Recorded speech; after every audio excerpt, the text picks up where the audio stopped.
오늘 수요 찬양 예배 말씀 예레미야 25장 15절부터 마지막 38절까지 말씀 진노의 술잔이라는 제목으로 함께 살피겠습니다. 오늘 말씀의 핵심 내용은 제목 그대로입니다. 진노의 술잔이죠.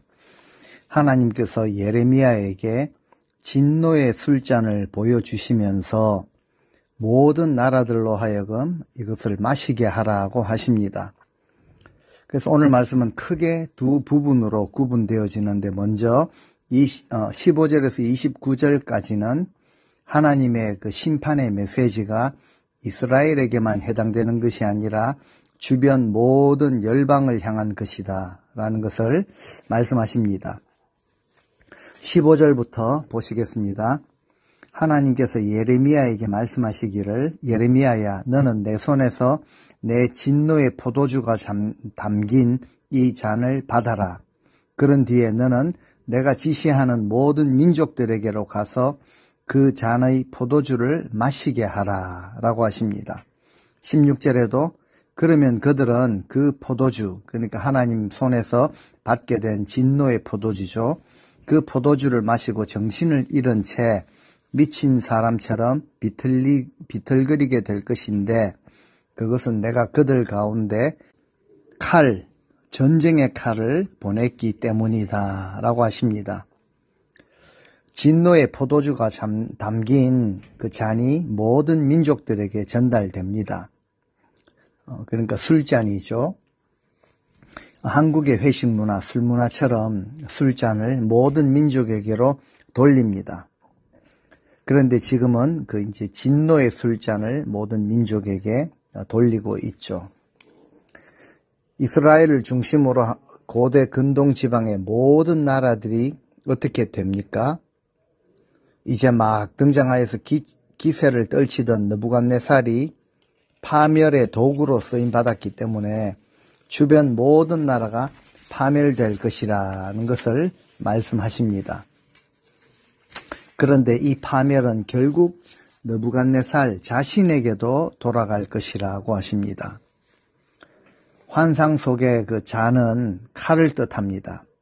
내가 그들 중에 칼을 보내리라. 하나님이 그들에게 보내시는 것은 저항할 수 없는 잔혹한 전쟁의 칼입니다.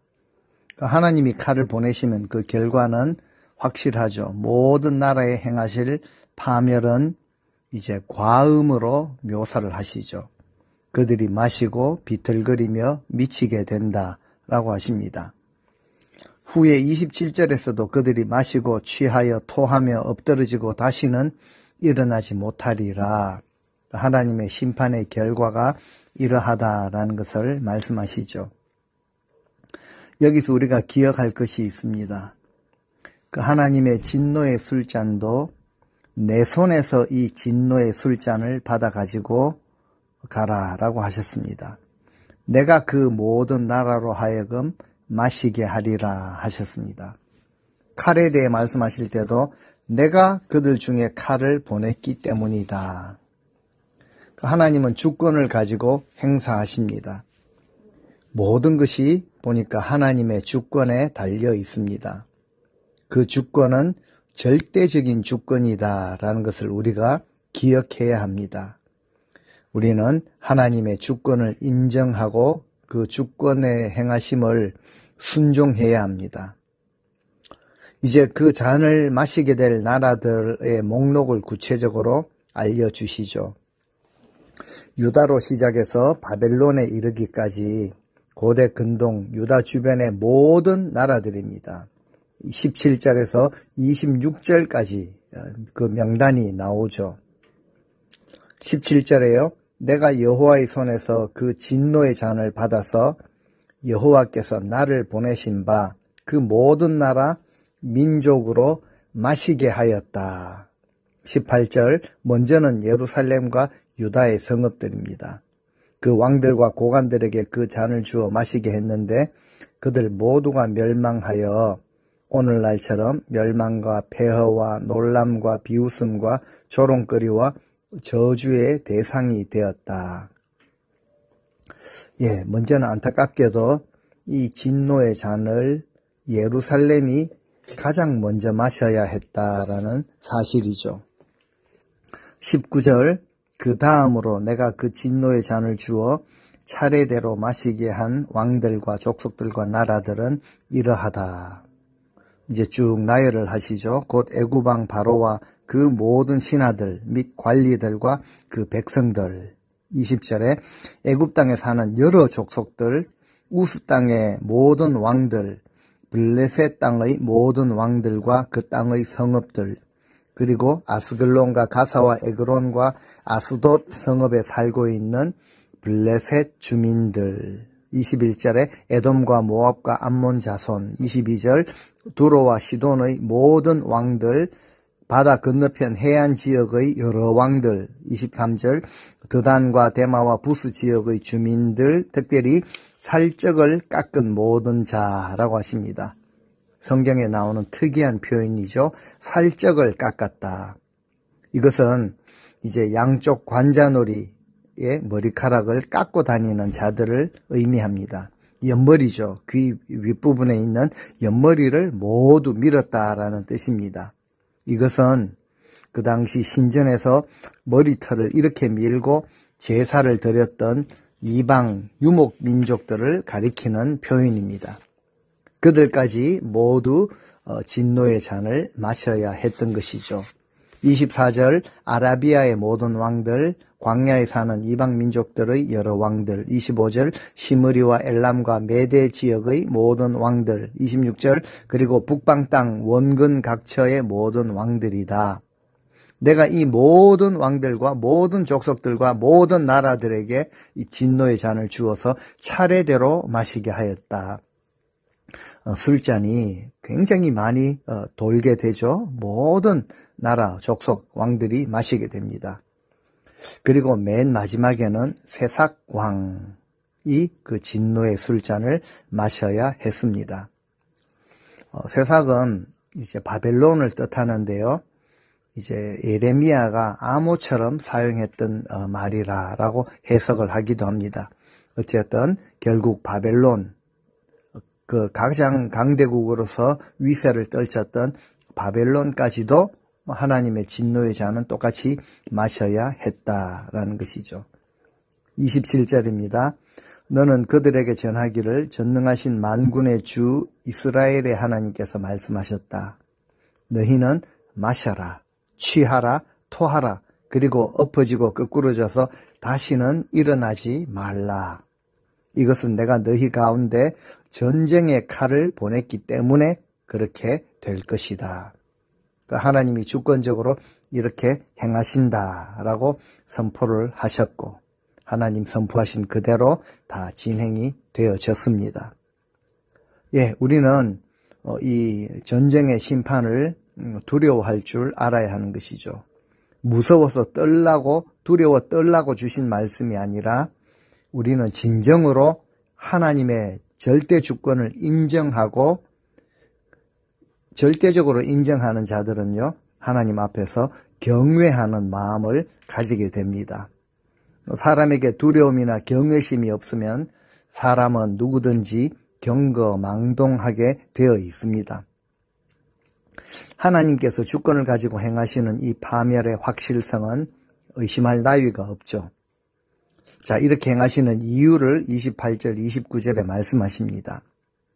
만일 그들이 네 손에서 잔을 받아 마시는 것을 거절하거든 너는 그들에게 말하기를 전능하신 만군의 주께서 하시는 말씀이다. 너희는 반드시 이 잔을 마셔야 한다.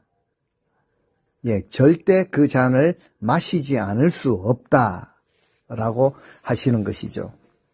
하나님이 행하시는 이 주권, 그 심판에서 벗어날 수 있는 나라와 민족, 인물은 아무도 없습니다. 어느 인생도 어느 나라도 어느 제국도 하나님께서 내리시는 것을 진노의 그 잔을 내가 싫다고 거절할 수도 없고 피할 수도 없는 것이죠. 29절 보라 내가 내 이름으로 불리는 이 예루살렘 성읍에서부터 재앙을 내리기 시작하였다.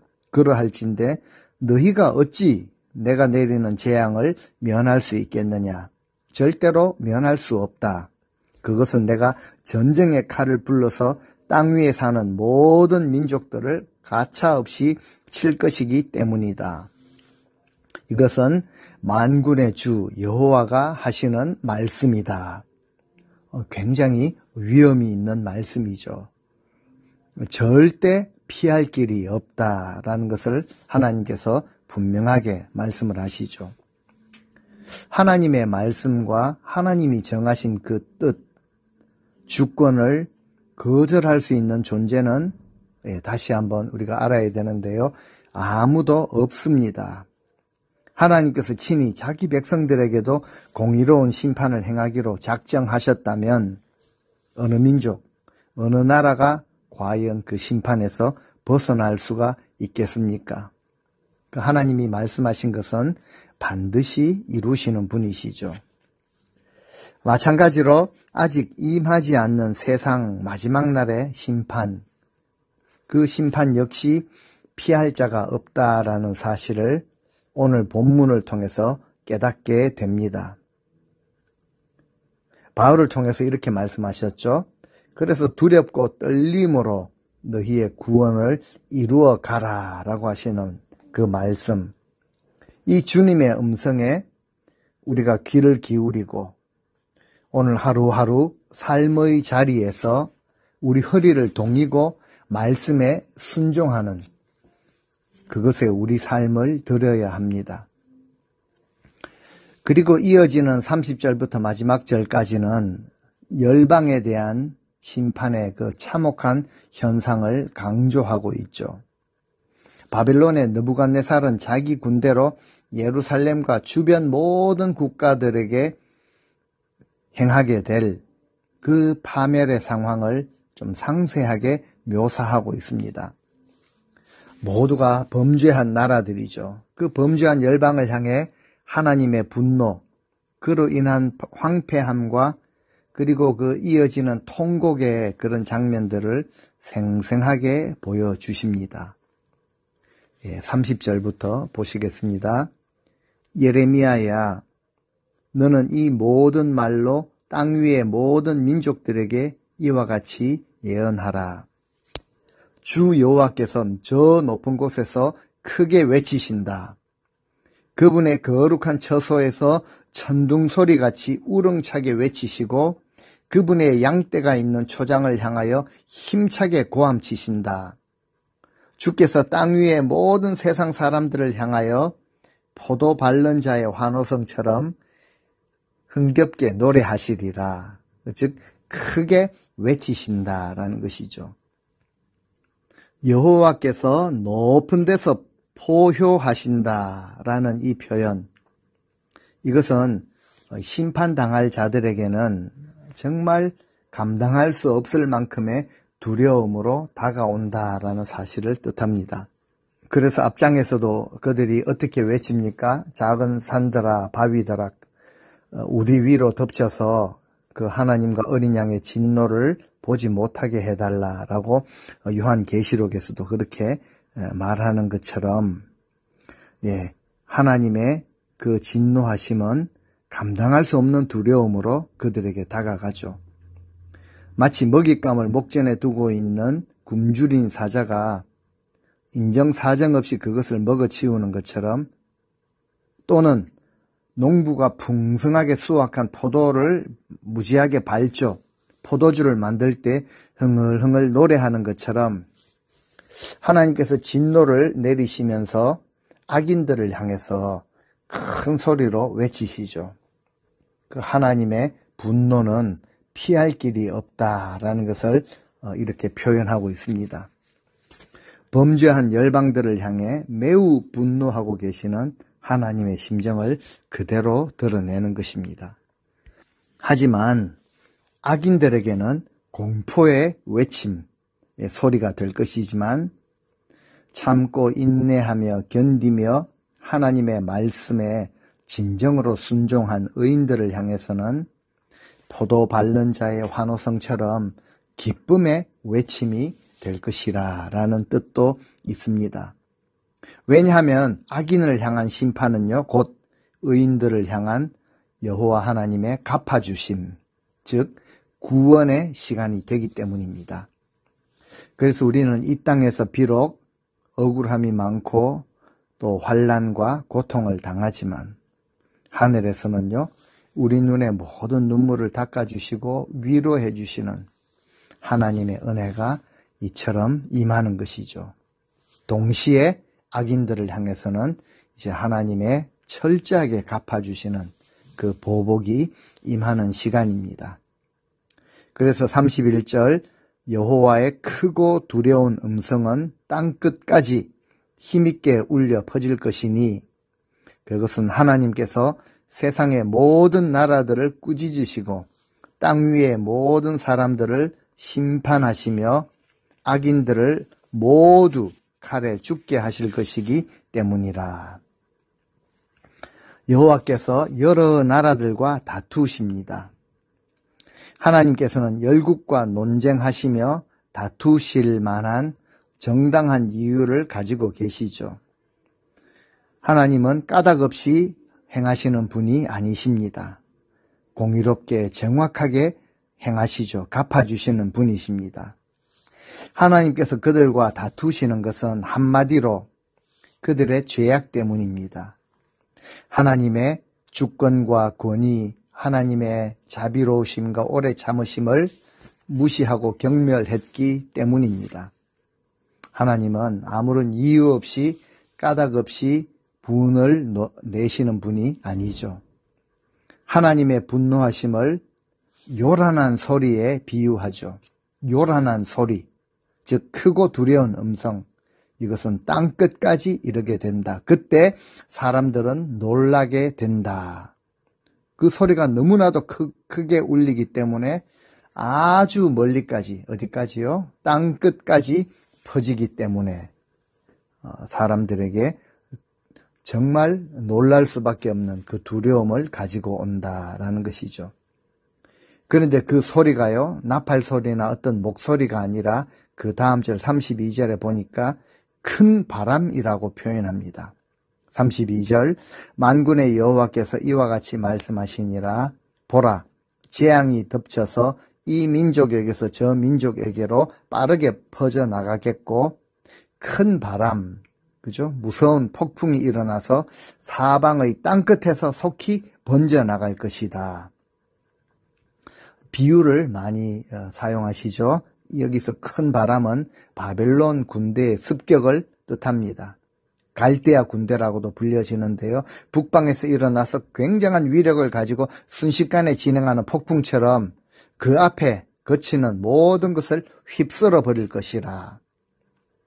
마치 이 회식석상에서 술잔이 돌고 도는 것처럼 모든 나라가 자기 몫을 받게 되어 있다라는 것이죠. 그런데 안타까운 것은 그 중에 어느 한 나라라도 다른 나라가 재앙으로 멸망하는 것을 보면서도 거울로 삼는 일이 없었습니다. 심지어 유다도 그랬죠. 백수십 년 전에 북이스라엘이 멸망하는 것을 보면서도 돌이키지 않았다라는 것이죠. 이처럼 하나님의 진노가 하늘에서 사자처럼 포효할 때, 부르짖을 때 땅에서는 모든 것이 쓰러뜨림을 당하는 그런 현상이 일어나는 것이죠. 호세아 역시 하나님이 이와 같이 분노 중에 말씀하시면은 떨지 않을 자가 없을 것이라 라고 하였습니다. 예, 우리가 다시 한번 참 시대를 분별하면서 명심할 수 있어야 합니다. 이웃집이 불타고 있을 때 그때는 불 구경할 때가 아니라는 것이죠. 자신의 집을 염려할 때입니다. 물질, 세상, 인간 세계에도 이러할진데 주님이 말씀하셨죠. 실로암 망대가 무너졌을 때 참 안 됐구나. 그 사람들의 죄가 있어서 이렇게 생각할 때가 아니라 이 소식을 듣는 자들이 바로 자기 자신의 죄를 회개할 때이다 라는 것을 주님이 말씀하셨습니다. 그들이 죄가 있어서 멸망한 것이 아니라 철저하게 하나님 앞에서 돌이키지 못하고 회개하지 않았기 때문에 당하게 되는 이 하나님의 심판이 얼마나 참혹하게 나타날 것인지를 좀 충격적인 표현으로 또 설명하십니다. 33절, 그렇다. 그날에는 하나님께 죽임당한 시체들이 땅의 이 끝에서 땅의 저 끝까지 널브러져 있을 것이지만 죽은 자를 위해서 울어줄 사람도 없겠고 시체들을 장사 지내줄 사람도 없을 것이다. 그저 시체들은 땅바닥에 흩뿌려진 거름더미와 같을 것이라.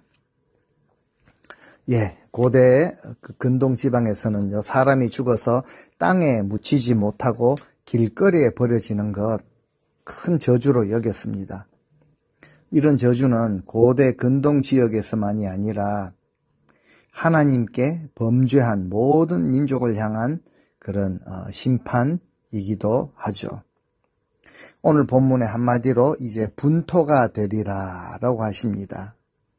영어로 refuse라고 표현할 수 있는데요. 영어 성경에 it will be like refuse lying on the ground. 그 땅에 그냥 넘어져서 흩어져 있는 그런 분토처럼 그만큼 사람들이 시체로 널브러지게 될 것이라. 이 하나님의 심판에 보니까 그 다음 절에 모든 지도자들도 포함이 되어 있습니다. 34절, 너희 목자들아 외쳐 애곡하라. 너희 양떼의 인도자들아 잿더미에서 뒹굴라. 이는 너희가 도살당할 날과 흩음을 당할 기한이 찼음인즉 너희가 귀한 그릇이 떨어짐같이 될 것이라.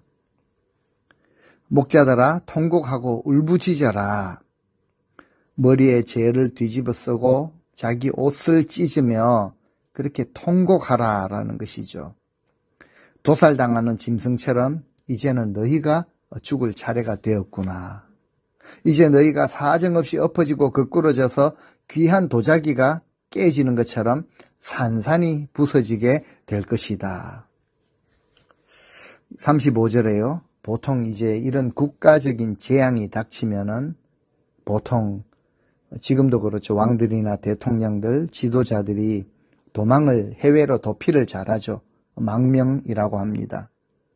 좋은 의미로 망명하기도 하지만 이제 이런 재앙이 닥칠 때 도망하는 것 역시 망명이죠. 그런데 성경은 이렇게 말합니다. 그런데 도망할 만한 곳은 어디에도 없다. 예, 지도자들, 목자들은 지금까지는 누리고 용맹하게 보였고 태연하게 지냈지만 이제는 간담이 녹아내릴 것이다. 오히려 죄에 뒹굴게 될 것이라. 왜요? 자기 자신들에게 더 이상 이 하나님이 쓰시는 도구로 쓰시는 이 적군들을 대항할 능력이 전혀 없다라는 사실. 그리고 자기들의 책임하에 있는 그 나라가 이제 파멸이 불가피하다라는 것을 깨닫고는 피할 곳조차 없으니까 슬픔과 근심, 두려움에 절망에 파묻히게 될 것이라는 것이죠. 36절, 자, 귀를 기울여 목자들이 울부짖는 소리를 들어보고 양떼를 이끄는 지도자들이 통곡하는 소리를 들어보아라. 그것은 하나님께서 그들의 목초지를 황폐하게 만드셨기 때문이다 라고 하십니다.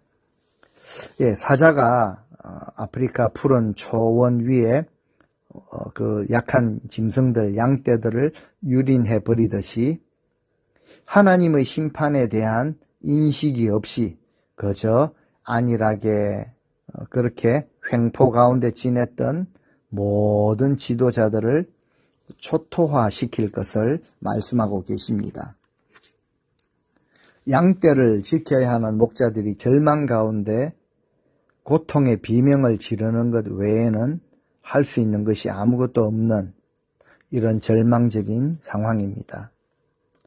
이처럼 모든 나라를 향한 하나님의 심판은 태연하게 피할 수도 없고 거절할 수도 없는 그런 상황이죠.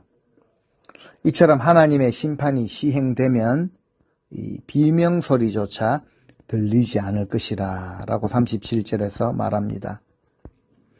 평화로운 목장들이 여호와의 진노하시는 열기 앞에서 적막하게 되리라. 예, 주님의 하나님의 그 불타는 진노로 인해 푸른 초원들이 누런 황무지가 되었다는 것이죠. 어떤 생명도 거할 수 없는 황폐한 곳이 되어버렸습니다. 예, 하나님은 지금도 모든 역사를 주관하고 계십니다. 우리 믿음의 백성들을 위해서는 구원의 역사를 이루어 가시지만 악인들을 향해서는요, 그 하나님의 진노의 열기 앞에서 그 누구도 아무도 핑계할 수 없을 정도의 파멸을 준비하고 계십니다. 하나님의 진노를 피할 방법도 없고 피할 기회도 없고 피할 장소도 없습니다. 아무 소리를 내지 못할 그런 두려운 날이 오기 전에 우리는 하나님의 말씀을 받은 자들로서 언약 백성으로서 오늘 우리가 이 시대를 향한 왕같은 제사장으로서 이 목자의 역할을 감당해야 한다라는 것을 오늘 말씀이 우리에게 잘 보여주고 계십니다. 마지막 38절입니다. 그가 젊은 사자같이 그 굴에서 나오셨으니 그 호통치시는 분의 분노와 그의 극렬한 진노로 말미암아 그들의 땅이 폐허가 되리로다 하시니라. 예, 성난 사자가 자기 굴에서 어르릉거리며 나오듯이 마침내 하나님께서 화를 내시며 자리에서 벌떡 일어나십니다. 그 파멸시키는 분의 맹렬한 진노로 말미암아 온 세상의 목자와 지도자들 그 땅이 온통 폐허가 되어 버렸습니다. 오늘 말씀을 맺으면서 하나님이 주권을 가지시고 행하시는 모든 것, 그 하나님의 때는 우연히 없습니다. 정해져 있죠. 말씀을 통해서 이미 모든 것을 알려주셨습니다. 정해져 있고 그때에는 반드시 하나님의 뜻을 그대로 행하십니다. 그리고 하나님의 백성들은 하나님의 때가 있음을 알고 살아가는 자들이죠. 우리 역시 우리를 부르실 때가 있음을 알고 살아가는 자들입니다. 우리에게 주어진 그런 시련, 아무리 힘든 시련이라고 할지라도 영원히 지속되는 법은 없습니다. 그리고 하나님의 부르심을 받은 자, 하나님을 사랑하는 자들은요, 모든 것이 합력하여 그 하나님의 뜻을 이루어 간다라는 것을 성경이 분명히 말하고 있습니다. 하나님은 자비로우시고 은혜가 많으시며 사랑을 베푸시는 하나님이시지만 또 공의의 하나님이 되십니다. 우리의 죄가 아무리 크고 많다고 할지라도 하나님 앞에서 죄를 회개하고 돌이켜서 전심으로 돌이키고 하나님께 돌아오기만 하면 자비하신 하나님은 긍휼하심으로 은혜를 베푸실 것입니다. 하지만 꾸준히 성실하게 계속 말씀하심에도 불구하고 돌이키지 아니하고 돌이킬 생각이 전혀 없고 여전히 죄의 길을 걷고 하나님을 거역하고 불순종하는 자들에게는 돌이킬 수 없는, 거스를 수 없는 하나님의 진노의 술잔을 받아야 할 것이죠. 결국 처참한 최후를 맞이하게 되는 것은 분명한 일입니다. 이스라엘과 유다 그리고 이스라엘을 둘러싼 모든 민족과 나라들도 이러한 하나님의 심판을 피할 수는 없었습니다. 하나님은 이 시대를 살아가는 우리에게도 모든 죄에서 돌이켜 전심으로 하나님께 돌아오라 동일하게 말씀하십니다. 감사한 것은 우리에게 계속 기회를 주고 계시다라는 것이죠. 우리가 돌이켜 하나님께 돌아가면 하나님은 중보자 되신 예수 그리스도로 말미암아 우리에게 자비와 은혜를 베풀어 주십니다. 우리가 다시 한번 이 말씀들을 대하면서 온전히 하나님께 돌이키며 하나님의 반드시 이루실 그 말씀을 따라 우리 남은 인생 살아가시는 우리 성도님들 다 되시기를 주의 이름으로 축원드립니다. 아멘.